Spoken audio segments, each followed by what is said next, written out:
यदि वो डटा हुआ है और बार बार कह रहा है और हमले भी कर रहा है लगातार, तो इससे कुछ साफ जाहिर होता है कि उसके अलावा उसके पास में न केवल इतना, कोई न कोई सहयोगी देश जो परोक्ष में उसको सपोर्ट जरूर कर रहे होंगे, जिससे कि हथियार पहुंचाने की कार्रवाई या अब नहीं की होगी, कर रहे होंगे तो पहले की होगी, जिससे उसके पास में इतना हथियारों का जखीरा आया है।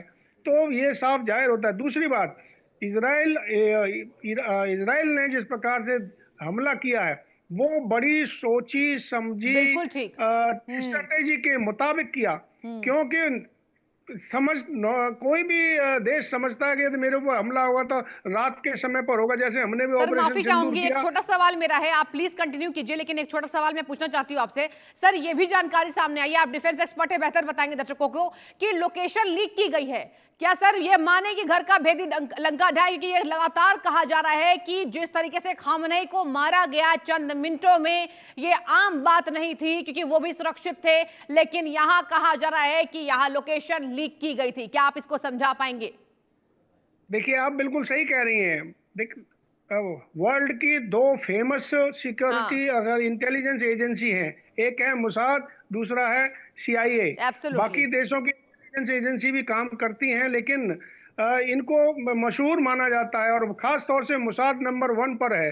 और जिस प्रकार से हिजबुल्लाह के खिलाफ उन्होंने, मुसाद ने कार्रवाई की थी, और पहली बार जो इसराइल का हमला हुआ था ईरान पर, उस वक्त ही मुसाद ने पूरी इंटेलिजेंस गैदर करके, और पिछले 1 साल के अंदर चुनिंदा जगह जहां जहां पर थी, सारी इंटेलिजेंस सीआईए ने और इसराइल ने कंप्लीट अपने पास में रखी, सुरक्षित रखी, और सारे सटीक टारगेट लेते हुए, निशाना बनाते हुए उनको ध्वस्त किया गया। तो ठीक है। जो आप कह रही हैं, घर घर में घुस कर के मारा, यानी उसको सही जगह पर निशाना लगाया, उसके लिए एक आप जो कह रही हैं, जयचंदों की कहीं कमी नहीं होती है, किसी हम्म। भी देश के अंदर कमी नहीं है।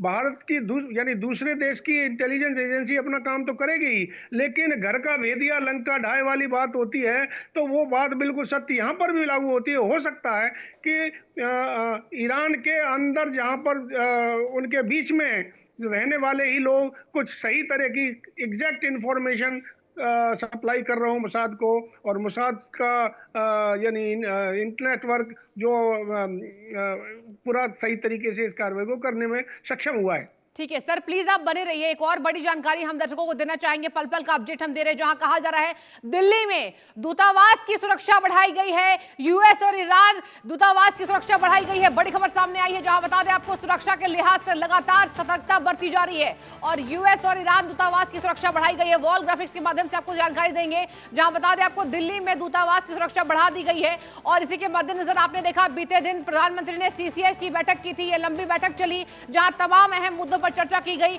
और अब दिल्ली से ये बड़ी खबर सामने आई है कि दूतावास की सुरक्षा अब बढ़ा दी गई है। वॉर का एक एक अपडेट आपको दे रहे हैं, जहां पर लगातार प्रधानमंत्री मोदी के द्वारा भी सीसीएस की बैठक में कई ऐसे अहम मुद्दों पर चर्चा की गई। एक और बड़ी जानकारी आपको देना चाहेंगे कि आखिर अमेरिका ईरान जंग में 3000 से ज्यादा भारतीय फंसे। राज्य बताएंगे, संख्या बताएंगे, आप बने रहिए दर्शकों, जहां जम्मू कश्मीर में 1000 से ज्यादा लोग फंसे हुए हैं।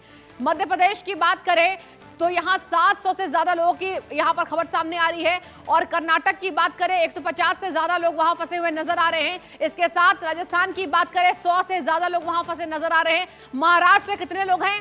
23 लोग से ज्यादा वहां फंसे हुए नजर आ रहे हैं। ये आप मैप देखिए, अमेरिका ईरान जंग में 3000 से ज्यादा भारतीय फंसे हैं। आप देखिए दर्शकों, लगातार सरकार के द्वारा एडवाइजरी जारी की जा रही है, वहां तमाम वीडियोस बनाए जा रहे हैं, प्रधानमंत्री मोदी से अपील की जा रही है, प्रधानमंत्री मोदी के लिए बड़े बयान सामने आ रहे हैं कि हम अपने स्वदेश लौटने की कोशिश में हैं, जहां हमें उम्मीद है कि भारतीय यहां पर सरकार के द्वारा, भारत सरकार के द्वारा ये एक्शन लिए जाएंगे। और गोपाल सर हमारे साथ लगातार जुड़े हुए डिफेंस एक्सपर्ट के तौर पर। सर, हमने अभी तमाम दर्शकों को ये जानकारी दी कि आखिर कितने भारतीय फंसे हुए हैं, आप इस पर बताइए सर, क्योंकि देखिए तमाम लोगों की ये अपेक्षाएं हैं कि भारत सरकार जल्द से जल्द उनकी सुरक्षा करे। क्या कहेंगे? आप बिल्कुल सही कह रही हैं। पीछे भी आप देखिए, जिस प्रकार कतार में या यूक्रेन में हमारे लोग फंसे थे, उनको वहां से निकाल करके, यहाँ तक जी। कि युद्ध विराम करा करके हम उन लोगों को बाहर निकाल के लेके आए थे। लेकिन मेरा समझ में ये नहीं आती कि एडवाइजरी जारी सरकार द्वारा बार बार कहने के बाद, हाँ। बार बार एडवाइजरी जारी करने के बाद, कि आप लोग वहां से किसी भी रास्ते से कैसे भी तरीके से बाहर निकल करके अपने देश में पहुंचे या सुरक्षित स्थानों पर पहुंचे, हम्म। आप एम्बेसी के साथ में संपर्क रखें।